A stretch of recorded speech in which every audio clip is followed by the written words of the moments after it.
भारत ने आज एक और बड़ी कामयाबी हासिल कर ली है। जी हां, स्पेस मिशन की कामयाबी के बाद शुभांशु शुक्ला स्पेस से लौट आए हैं। जमीन पर उन्होंने पहला कदम रखा मुस्कुराते हुए और सभी ने, पूरे देश ने उनका इस्तकबाल किया।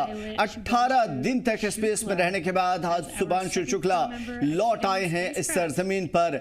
हिंदुस्तान के सपूत, हिंदुस्तान के लाल ने वो कारनामा कर दिखाया जो रहती दुनिया तक मिसाल देने के लायक है। सैन डियागो के साहिल पर प्रशांत महासागर में उनकी लैंडिंग हुई है और स्पेस से उनकी वापसी में 22.5 घंटे, करीब 22.5 घंटे की यात्रा के बाद वो वापस लौटे हैं। जाहिर है कि 22.5 घंटे की ये यात्रा काफी फास्ट और काफी खतरनाक भी होती है, लेकिन स्पेस में अपनी तमाम तर मिशन को कंप्लीट और कामयाबी के साथ सक्सेसफुल उतारने के बाद जमीन पर हिंदुस्तान का सपूत लौट आया है। आपको बता दें कि 25 जून को स्पेस मिशन पर शुभांशु शुक्ला रवाना हुए थे। उनकी इस यात्रा पर मुल्क में जश्न का माहौल है और परिवार के साथ पूरे मुल्क ने उनकी वापसी पर शानदार इस्तकबाल भी किया है। पीएम मोदी समेत दीगर लीडरों ने उनकी इस कामयाबी पर उन्हें मुबारकबाद पेश की है। ये वो तस्वीर है जो शुभांशु शुक्ला की सरजमीन पर पहला कदम रखने के बाद हिंदुस्तान का एक बड़ा कारनामा, मुल्क का लाल, मुल्क का सबूत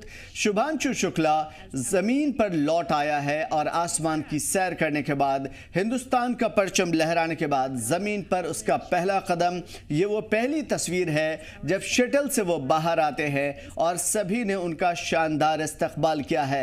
18 दिनों के बाद इनकी वापसी हुई है और उनकी वापसी न सिर्फ उनके लिए बल्कि पूरे मुल्क के लिए गौरव का समा भी है। बड़ी बात यह है कि इन 22.5 घंटे के सफर के दौरान काफ़ी सारे चैलेंजेस से गुजरना पड़ा और जिस तरीके से लैंडिंग हुई है उसे साफ तौर पे हिंदुस्तान की टेक्नोलॉजिकल एडवांसमेंट को देखा जा सकता है, समझा जा सकता है और पूरी दुनिया के लिए एक मिसाल भी बन चुके हैं शुभांशु शुक्ला।